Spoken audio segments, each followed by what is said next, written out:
Good morning, dear students. In view of S block elements, we talked about comparison between alkali metals, alkaline earth metals, then various reactions or the chemical and physical properties shown by them and their comparisons, their meanings, all have been seen in the previous videos. Now, our last topic was diagonal relationship. We were talking about. In that, we have seen the diagonal relationship between sodium and calcium, है ना. फिर उसके actions देखे थे, action of water, action of hydrides, अलग अलग chemical compound या compound के साथ उनके जो होने वाले रिएक्शंस हैं. फिर आपको by product most of the time जब कंपैरिजन किया जा रहा है तो अगर वो सेम मिल रहे हैं या मेन प्रोडक्ट सेम मिल रहा है, so that's why they are having a diagonal relationship. Similarly most of the time इस तरह का क्वेश्चन लिथियम और मैग्नीशियम के बारे में भी पूछा जाता है. मैंने आपको बताया था कि डायगोनल रिलेशनशिप इस तरह से एक्सट्रीम कॉर्नर्स जो होते हैं, अपोजिट कॉर्नर्स, इस तरह से आप डायगोनल रिलेशनशिप को डिफाइन कर सकते हो ग्रुप ऑफ पीरियड्स में भी, है ना. तो यहाँ लिथियम और मैग्नीशियम में बहुत सारा रिसेम्बलेंस है जिससे यहाँ कंपैरिजन किया गया है. आपको क्वेश्चन आता है, give explain diagonal relationship between lithium and magnesium, or explain diagonal relationship between first A and second A group elements. तो इसमें से आप कैल्शियम और मैग्नीशियम का एग्जांपल ले सकते हो. लिथियम अगर स्पेसिफाई रहेंगे कि किस में करने हैं कंपैरिजन, तो लिथियम और मैग्नीशियम ले सकते हो. तो यहाँ उनकी प्रॉपर्टीज़ दिखाई गई हैं. जैसे आप देख सकते हो, पहले है एटॉमिक और आयनिक रेडिया, इनका भी कंपैरिजन है. ठीक है, इनके जो आयनिक रेडिया दिए गए हैं, Li का Li प्लस बनता है, Mg का Mg2 प्लस बनता है.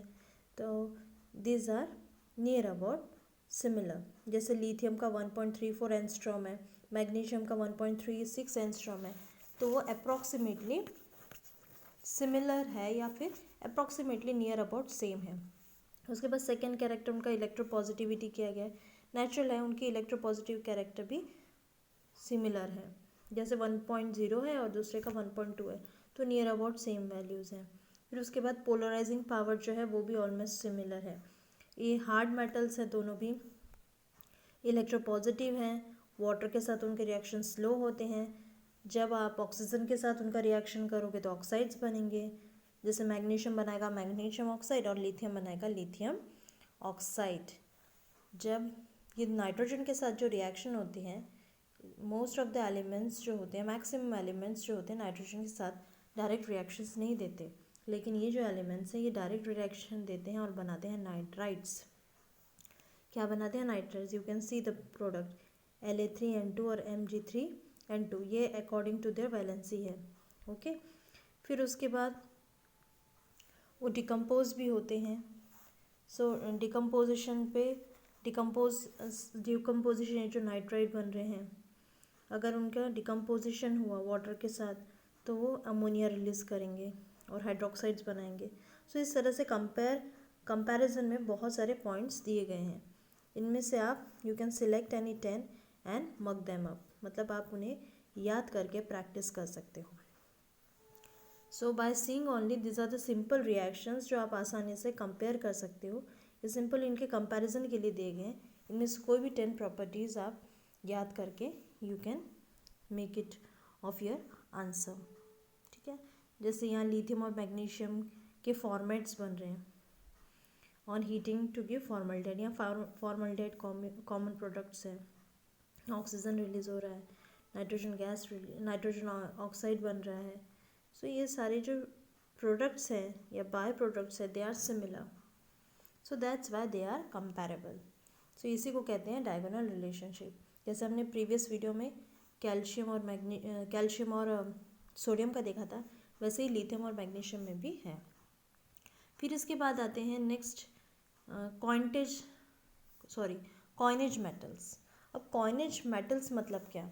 व्हेन वी टॉक अबाउट, अभी तक हमने alkali metals, alkaline earth metals देखा, लेकिन अगर आप पीरियोडिक टेबल में जाओ तो पीरियोडिक टेबल में थोड़ा ऐसा इस तरह का रफ व्यू होता है.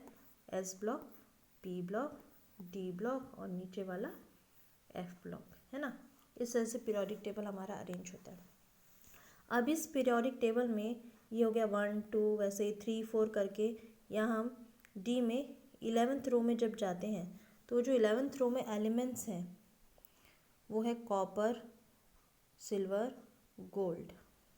ठीक है, तो ये जो 3 एलिमेंट्स हैं कॉपर, सिल्वर, सिल्वर का सिंबल क्या है Ag, और गोल्ड यानी कि Au, ये जो 3 एलिमेंट्स हैं इनको नाम दिया गया है कॉइनेज मेटल्स।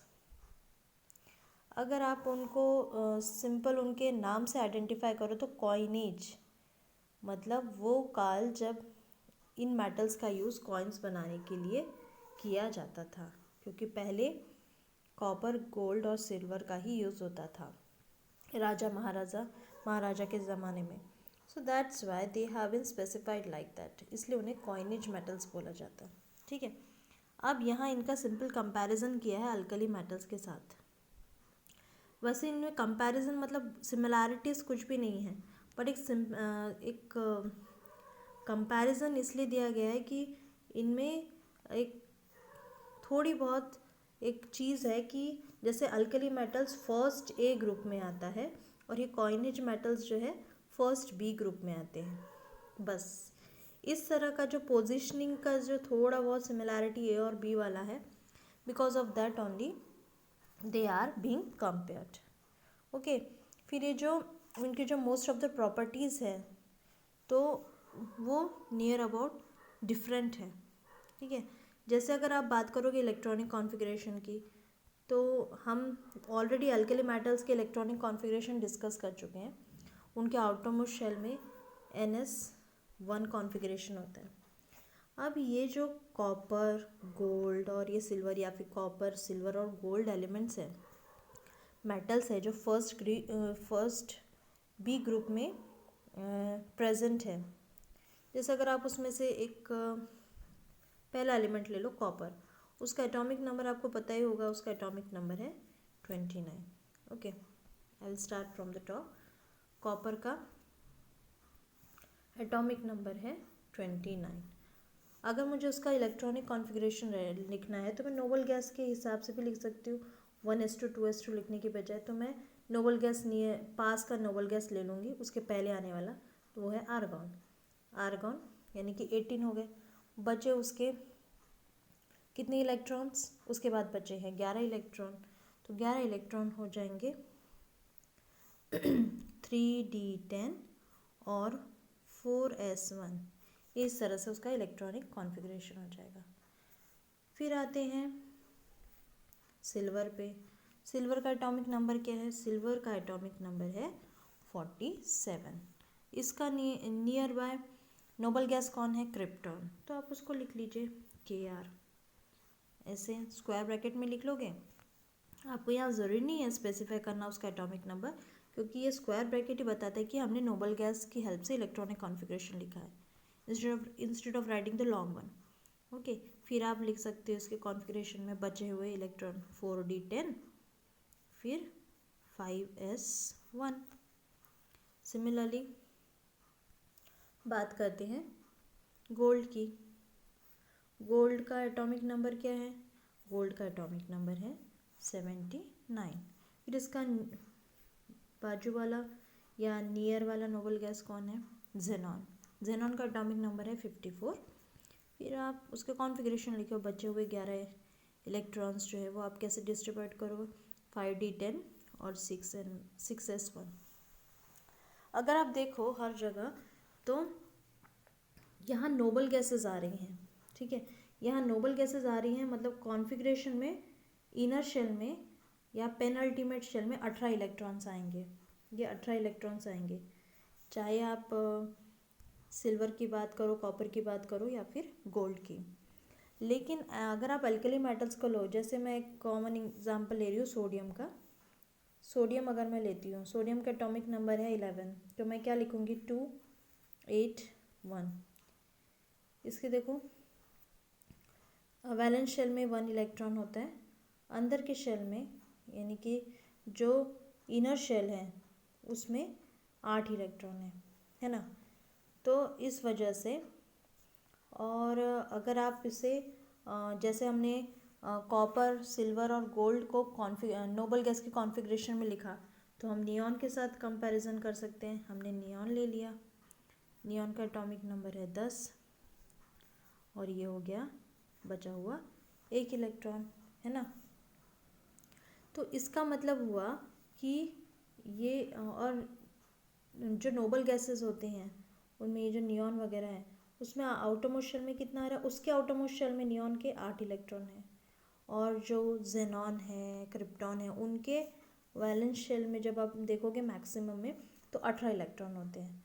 तो इस वजह से क्या होता है, इनमें इनकी जो इनर्टनेस है वो कॉन्फ़िगरेशन में स्टेबिलिटी आपके एल्कली मेटल्स दिखाते हैं, लेकिन कॉइनेज मेटल्स में 18 इलेक्ट्रॉन का कॉन्फ़िगरेशन होने की वजह से वो स्यूडो इनर्ट गैस कॉन्फ़िगरेशन दिखाते हैं। मतलब उनमें स्टेबिलिटी होती है, लेकिन as compare to inert gases या एल्कली मेटल्स वो ज़्यादा स्टेबल नहीं होते।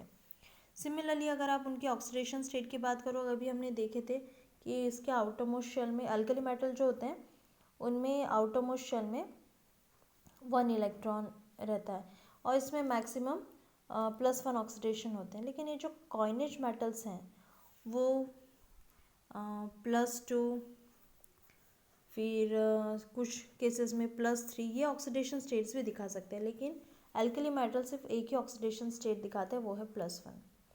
जब आप आयनिक पोटेंशियल की बात करोगे, हो गया इलेक्ट्रॉनिक कॉन्फ़िगरेशन। फिर अगर आप आयनिक पोटेंशियल की बात करोगे, आयनिक पोटेंशियल में क्या होता है, आयनिक पोटेंशियल यानी कि जो लूजली बाउंड इलेक्ट्रॉन है उसको निकालने के लिए जो एनर्जी लगेगी दैट इज़ Ip, है ना। तो एल्कली मेटल्स में what is the problem, alkali metals की जो Ip होती है वो बहुत कम होती है कॉइनेज मेटल्स से। ऐसा क्यों, क्योंकि इसमें एनर्जी जो वैलेंस इलेक्ट्रॉन को निकालने के लिए लगती है एल्कली मेटल्स में वो कंपैरेटिवली कम है as compare to coinage metals. Similarly alkali जो मेटल्स होते हैं वो हाईली रिएक्टिव होती हैं, और ये जो कॉइनेज मेटल्स होते हैं वो लीस्ट या बहुत ही कम रिएक्टिव होते हैं, ठीक है।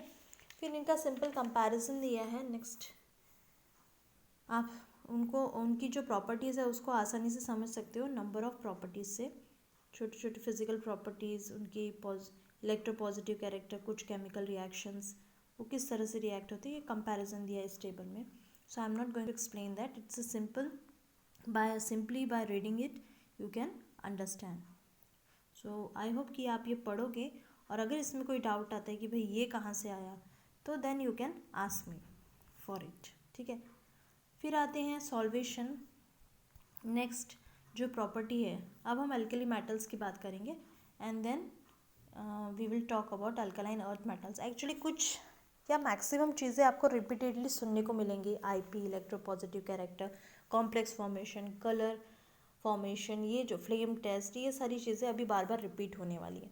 जैसे इसमें आपको ये टॉपिक दिखेगा सॉल्वेशन, अभी ये सॉल्वेशन और हाइड्रेशन, ये प्रॉपर्टी हम अल्कली मेटल्स और अल्कलाइन मेटल्स को जब कंपेयर कर रहे थे that time only we have gone through it. अब सॉल्वेशन क्या होता है, जो सोल्यूट मॉलिक्यूल है उसके सराउंडिंग में जो सॉल्वेंट मॉलिक्यूल है वो क्या बनाता है, स्फीयर बनाता है, ठीक है। और उस फिनोमिना को हम क्या बोलेंगे, सॉल्वेशन। जब ये नेचुरली सोल्यूट और सॉल्वेंट जो है वो कंबाइन होकर सॉल्यूशन बनाते हैं, इस फिनोमिना को ही हम बोलते हैं सॉल्वेशन। मतलब उसकी सॉल्यूशन बनने की जो फिनोमिना है या प्रोसेस है उसको हम सॉल्वेशन करें। लेकिन अगर आपका सॉल्वेंट जो है वो अगर वाटर होगा तो आप उसे क्या कहोगे, हाइड्रेशन। ये मैं ऑलरेडी एक्सप्लेन कर चुकी हूँ, उसे हम बोलेंगे हाइड्रेशन। हाइड्रा का मीनिंग ये होता है वाटर, ठीक है। इस तरह से आप याद रख सकते हो। तो सॉल्वेशन और hydration they are very correlated. अब ये जो अल्कली मेटल्स होते हैं वो हाईली हाइड्रेटेड होते हैं, है ना। और जो ये एक्चुअली इनमें क्या होता है कि अगर जितना स्मॉलर साइज़ रहेगा, जो एटॉमिक साइजेस हैं जितने छोटे रहेंगे उनको हाइड्रेशन जो फिनोमिना है उसमें प्रोसीड होने के लिए आसानी होती है, उनकी जो डिग्री ऑफ हाइड्रेशन होती है वो ज़्यादा होती है। Why it is so? अगर स्मॉल साइज रहेगा तो उसकी चार्ज डेंसिटी क्या होगी?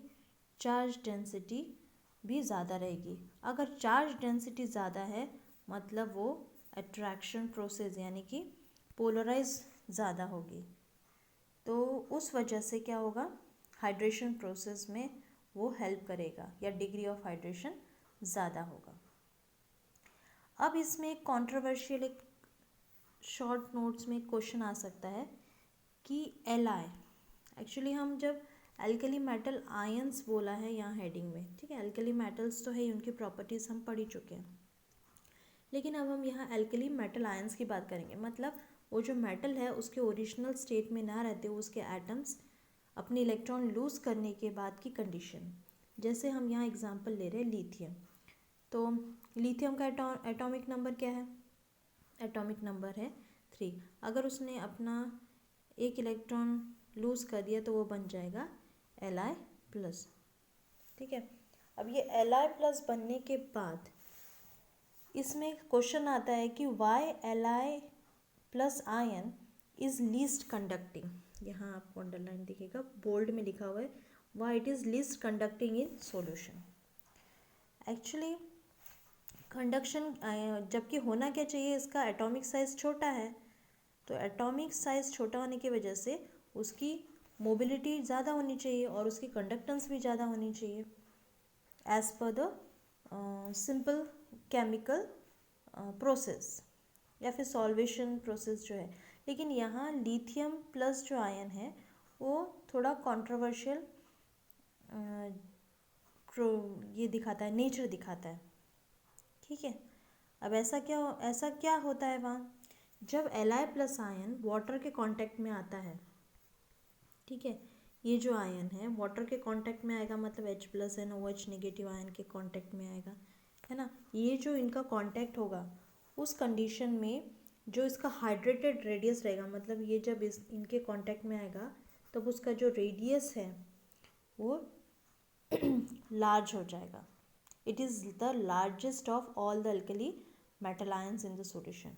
कंपेयर किया अगर आपके बाकी एलिमेंट्स के साथ अल्कली मेटल्स के, तो Li में एक स्पेशल कैरेक्टर ये है कि वो उसके आयनिक फॉर्म में जब वो वाटर के कांटेक्ट में आएगा यानी कि हाइड्रेशन प्रोसेस करेगा, तब उसका जो रेडियाई है वो बढ़ जाएगा, और जितना रेडियाई बढ़ेगा मतलब उसमें सॉल्वेशन फिनोमिना जो है वो मतलब सॉल्वेशन हो रहा है। लेकिन अब क्या प्रॉब्लम है कि इसमें जो कंडक्टेंस है, कंडक्टेंस जो है वो डिक्रीज़ हो जाएगी, ओके, क्योंकि जितना एटॉमिक साइज़ छोटा रहेगा उतना क्या होता है, उतना ही डिग्री ऑफ हाइड्रेशन ज़्यादा होता है। लेकिन लिथियम के केस में वो भले ही उसकी एटॉमिक साइज़ छोटी है लेकिन आयनिक फॉर्म में उसकी एटॉमिक साइज़ बढ़ जाती है। अगर आयनिक फॉर्म में आयनिक साइज़ बढ़ गई, इट मीन्स जो स्मॉलर वाला जो लिथियम था अब वो लिथियम ना रह के अब वो लिथियम आयन बन गया है, और वो क्या दिखा रहा है, लीस्ट कंडक्शन, ओके। इसलिए इसमें ये स्पेशल रीज़न है कि why Li+ ion is least conducting in the solution. और यहाँ डिग्री ऑफ जो आयनाइजेशन है या आयनिक कंडक्टेंस है उसकी वैल्यूज़ दी गई हैं, तो that you can easily compare. फिर इसके बाद आता है इसका कॉम्प्लेक्स बिहेवियर, कि ये अल्कली मेटल्स जो होते हैं वो किस तरह के कॉम्प्लेक्सेस बनाते हैं। तो बेसिकली जब भी हम कॉम्प्लेक्स कंपाउंड बोलते हैं तो हमेशा याद रखना है कि सेंटर में एक मेटल होगा, उसके सराउंडिंग में कुछ आयंस, नेगेटिव चार्ज आयंस हो सकते हैं या फिर न्यूट्रल मॉलिक्यूल्स हो सकते हैं, ठीक है, या फिर न्यूट्रल एटम्स हो सकते हैं, एलिमेंट्स हो सकते हैं, जो उस मेटल के सराउंडिंग में एक बॉन्ड के थ्रू या नंबर ऑफ बॉन्ड्स के थ्रू अटैच होंगे। ये जो बॉन्ड होंगे उसे हम बोलेंगे कोऑर्डिनेशन बॉन्ड, ओके। और ये जो मेटल्स या कंपाउंड या नेगेटिव आयंस जो उनसे अटैच होंगे उनको हम बोलेंगे लिगेंड। क्या बोलेंगे? Ligand, LIGAND। तब जाके एक कॉम्प्लेक्स कंपाउंड बनेगा। क्योंकि कॉम्प्लेक्स कंपाउंड का कैरेक्टरिस्टिक है कि सेंट्रल मेटल आयन के सराउंडिंग में लिगेंड अटैच होते हैं with the help of a coordinate bond. अभी coordinate bond means it is the bond which is form by donation of lone pair of electron. इनकी special characteristic है कि जो ligand है वो अपने इलेक्ट्रॉन डोनेट करते हैं from one atom to another, यानी कि मेटल्स की तरफ अपने इलेक्ट्रॉन डोनेट करते हैं। सो इसलिए यहाँ कोऑर्डिनेट बॉन्ड होता है। अब ये जो स्टेबल जो इसके कॉम्प्लेक्सेस हैं वो बनते हैं कैटायन से। नेचुरली ये मेटल है तो कैटायन ही है, metals are always positively charge. तो वो जब हाईली पोलराइज कैटायन अगर होंगे, यानी कि ऐसे कैटायंस जो इजीली पोलराइज हो जाए, ऐसे पोलराइज्ड कैटायंस से कॉम्प्लेक्स फॉर्मेशन ज़्यादा होता है। ठीक है, अब यहाँ इसकी ये दी हुई है इंक्रीजिंग ऑर्डर, या जैसे लिथियम है, फिर उसके बाद सोडियम है, फिर पोटेशियम है, रुबिडियम है, सेशियम है। तो ये क्या है, stability of complexes of alkali metal should decrease in this order. ठीक है, तो इनके जो ऑर्डर्स हैं इस हिसाब से डिक्रीज होते जाते हैं। और मेन स्पेशल कैरेक्टरिस्टिक ये है, इनके जो कॉम्प्लेक्सेस है वो ज़्यादा स्टेबल नहीं रहते हैं। तो ऐसा भी बहुत कॉम्प्लेक्सेस बना रहे हैं और उसका बहुत यूटिलिटी है, ऐसा नहीं है। Few complexes are there which are very important in the chemical and biological life, that is also true. इसके बाद अगर आप यहाँ देखो तो कुछ स्ट्रक्चर्स दिए हुए हैं, यानी कि जो कॉम्प्लेक्सेस हैं जो ये बेसिकली बनाते हैं। जैसे यहाँ एल आई के साथ का कॉम्प्लेक्सेस दिया है, यहाँ पोटेशियम के साथ दिया है, यहाँ लिथियम के साथ दिया है, L I means lithium only. तो यहाँ कुछ बेसिक बायोलॉजिकल कॉम्प्लेक्सेस हैं जो आपको वेरियस फिजियोलॉजिकल प्रोसेसेस में देखने को मिलेंगे। इसी से रिलेटेड एक नेक्स्ट टॉपिक है जो 2 मार्क का क्वेश्चन है कि what is the role of Na+ and K+ ion in biological system. ये आता है, या फिर what is the significance of Na+ and K+ in biological system, ऐसा भी पूछा जाता है।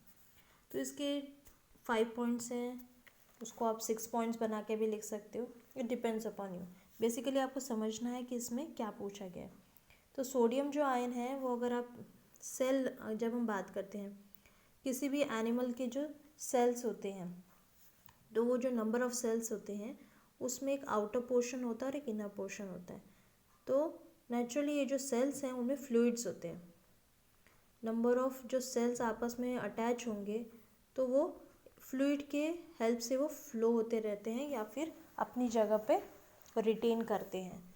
तो ये जो एक्स्ट्रा सेल्यूलर या इंट्रा सेल्यूलर जो फ्लूइड्स होते हैं उनमें ये सोडियम प्रेजेंट होता है। अब ये सोडियम क्या करता है, तो मोस्टली ये जो सोडियम है वो करता है एंजाइम्स को एक्टिवेट। इनकी बॉडी में जो हमारी बॉडी में जैसे डाइजेस्टिव सिस्टम के लिए एंजाइम है, ब्लड सर्कुलेशन के लिए एंजाइम है, इम्यूनिटी के लिए एंजाइम है, वैसे ही एनिमल्स में भी उनके फंक्शन अप करने के लिए, मतलब उनके फंक्शन, मेटाबॉलिज्म, बाकी सारे फंक्शंस को प्रॉपर करने के लिए भी एंजाइम्स एक्टिवेट होना ज़रूरी है। तो उसके लिए कुछ एलिमेंट्स जो होते हैं उनमें प्रेजेंट होते हैं ऑलरेडी। जैसे सोडियम है, it activates the enzymes in the body which is present in extra cellular fluids. Okay, similarly जो सॉल्ट्स होते हैं सोडियम और पोटेशियम की, ये हो गया पहली प्रॉपर्टी। फिर जो सोडियम और पोटेशियम के कुछ सॉल्ट्स होते हैं वो एक्स्ट्रा सेलुलर और इंट्रा सेलुलर फ्लूइड्स में रहते हैं एनिमल्स के। ठीक है, जो क्या करते हैं, पीएच कंडीशन को मेंटेन करते हैं, बॉडी के पीएच को मेंटेन करते हैं, सेल की पीएच को मेंटेन करते हैं। So they are very vital, they have a very vital role. Similarly इनके जो क्लोराइड्स होते हैं, क्लोराइड यानी कि जैसे मैं अगर NaCl बोलूँगी तो, और पोटेशियम क्लोराइड यानी कि KCl, ये जो क्लोराइड्स हैं पोटेशियम और सोडियम के, ये ब्लड की विस्कोसिटी को मेंटेन करते हैं। एक्चुअली ब्लड का जो फ्लो है, उसकी जो फ्लूइडिटी है वो मेंटेन होनी चाहिए। अगर ब्लड ज़्यादा पतला हो गया या ज़्यादा गाढ़ा हो गया, दोनों कंडीशंस में it causes a big harm to the body of living organism, ये तो आप सब जानते हो, है ना। तो ये जो है यहाँ विस्कोसिटी, विस्कस नेचर जो होता है ब्लड का, ये सोडियम और पोटेशियम के सॉल्ट्स मेंटेन करते हैं। सिमिलरली इनका एक सोडियम टू पोटेशियम पंप होता है, या उसे सोडियम पोटेशियम पंप भी कहते हैं। अब ये पंप क्या करता है, ये बायोलॉजिकल प्रोसेसेस, बहुत सारे बायोलॉजिकल प्रोसेसेस चलते रहते हैं सेल में, उनको मेंटेन करता है, ठीक है। अब ये बेसिकली सोडियम पोटेशियम पंप यानी कि इंट्रासेलुलर फ्लूइड और एक्स्ट्रा सेलुलर फ्लूइड, यानी कि अगर ये सेल है, सेल के अंदर से फ्लूइड को बाहर लेके जाना, और बाहर के जो प्रिपेयर्ड मटेरियल है फूड इन डिफरेंट फॉर्म्स, तो वो जो सेल की रिक्वायरमेंट है उसके हिसाब से लेके आना। तो ये जो पंपिंग का काम, अंदर से बाहर और बाहर से अंदर लेके जाने का काम जो है, वो सोडियम टू पोटेशियम पंप करता है। ये एक फंक्शन मैं बता रही हूँ सोडियम पोटेशियम पंप का, ऐसे उसके बहुत सारे फंक्शंस हैं जो बायोलॉजिकल पार्ट में आते हैं। तो अभी आपको सिर्फ इतना समझना है कि सोडियम पोटेशियम पंप जो होता है उस बायोलॉजिकल प्रोसेसेस को मेंटेन करता है हर एक ऑर्गेनिज्म के सेल्स में। So specially we are talking about animal cells, ठीक है। आई होप यहाँ तक आपको कोई डाउट नहीं होगा। We will continue our next topic about alkaline earth metal in the next video, but just have a recap कि आज हमने क्या क्या देखा। हमने अल्कली मेटल्स और कॉइनेज मेटल्स को कंपेयर किया। कॉइनेज मेटल्स यानी कि जो कॉपर, सिल्वर, गोल्ड है, उनका कंपैरिजन अल्कली मेटल से किया। फिर डायगोनल रिलेशनशिप देखी लिथियम और मैग्नीशियम में। फिर अगर आप उनको डिफ्रेंशिएट करना चाहो अल्कली मेटल और कॉइनेज मेटल्स को, तो that is also in the tabular form, it is given in the book. फिर सॉल्वेशन ऑफ अल्कली मेटल्स, ये जो प्रॉपर्टी है that also we have discussed, जिसमें लिथियम एक स्पेशल कैरेक्टर करता है, या उसके स्पेशल कैरेक्टर है कि वो लीस्ट कंडक्टिंग है। सिमिलरली अल्कली मेटल्स किस तरह के कॉम्प्लेक्सेस बनाते हैं, actually they are forming very less stable complexes. उनका रोल क्या है, जो बहुत सारे अल्कली मेटल्स हैं उनमें बहुत ज़्यादा इम्पॉर्टेंट है सोडियम और पोटेशियम। हमारी बॉडी में भी होता है सोडियम और potassium, which is playing the same role जो एनिमल्स में हो रहा है ना। So that functions are done in our body also. So that is what they are very significant and they are very important in or vital in our body system, that is biological system. यह आज तक का पूरा discussion था जो हमने देखा। Next video में हम अल्कलीन अर्थ मेटल्स की बात करेंगे, ठीक है। आई होप यहाँ तक आपको समझ में आ गया होगा। Thank you and have a nice day. Good day.